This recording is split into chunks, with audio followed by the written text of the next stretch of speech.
For a third year, the San Diego Botanic Garden welcomed spring with the vibrant colors and diverse beauty of orchids. Look how beautiful. But before the showcase wrapped up, our chief meteorologist, Carlene Chavis, went to Encinitas to see, smell, and learn a few facts about the world of orchids. The San Diego Botanic Garden is a great place to see the beauty of nature on display, but there's one flower that's still in the spotlight.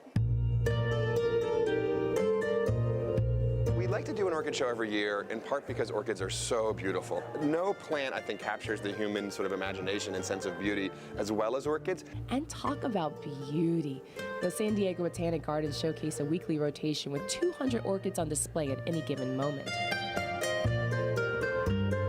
People took in the vibrant colors of these flowers and snapped away with their cameras, admiring the locally bred hybrids and rare species plants in the Dickinson Family Education Observatory. So if you see only a really hard to pronounce Greeky Latin name, that's what we call a species orchid. That's exactly as it would be in nature. Oh, okay. But if it has like English names on it, and this one is Firestorm Blaze, that means that a human being bred it. Okay. And that means that they are breeding it now for beauty rather than for its ecological place.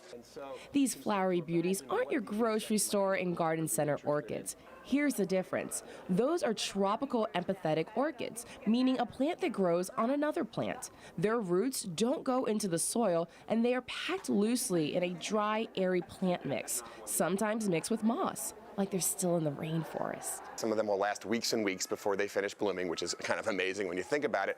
And then that flowering stalk will die back, and you'll kind of be left with those strap-like leathery leaves. If you kind of put them in a cool spot and just ignore them for a while, make sure they don't completely dry out, and hold on to them long enough, they will often rebloom for you.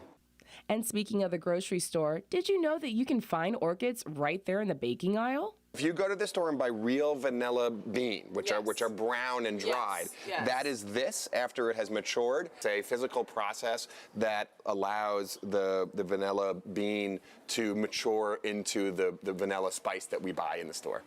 You heard Ari correctly. Vanilla spice really comes from an orchid pod. It's just called a bean because it, well, looks like a string bean. When you're eating cookies and cakes and everything that's delicious with vanilla, you're eating orchid deliciousness. So while I try not to think about vanilla cupcakes, here's some food for thought. We are not the only ones that feed off of orchids. The different colors and structures of these unique flowers serve as food for a variety of insects that feed off their nectar and pollinate different orchids. Moths with long tongues, like these particular beauties. And so that specific species of moth with the tongue of the right size, it can get in there, it unfurls its long tongue to get the nectar, and then the orchid slaps it with pollen on its head, and then that way the pollen moves from this one plant specifically to the next orchid of the same species. In fact, the vast diversity of insects correlates with the vast diversity of orchids that we see. And to see these beauties thrive is a good sign when it comes to our planet's ecosystem. If we begin to lose orchids out in the ecosystem, that's a real indicator that that ecosystem is going out of whack. And for that reason, in fact, orchids are among the more endangered plants in the world as well. And that wouldn't be good for insects or us. For CBS 8, I'm Chief Meteorologist Carlene Chavis. So pretty. There's a peacefulness, a stillness of those gorgeous, delicate but hardy flowers. Beautiful stuff. The World of Orchids program, it came to an end yesterday, but the Botanic Gardens are still there in Encinitas. Go check them out. Go Lots enjoy. of beautiful flowers. Much more to learn there, too.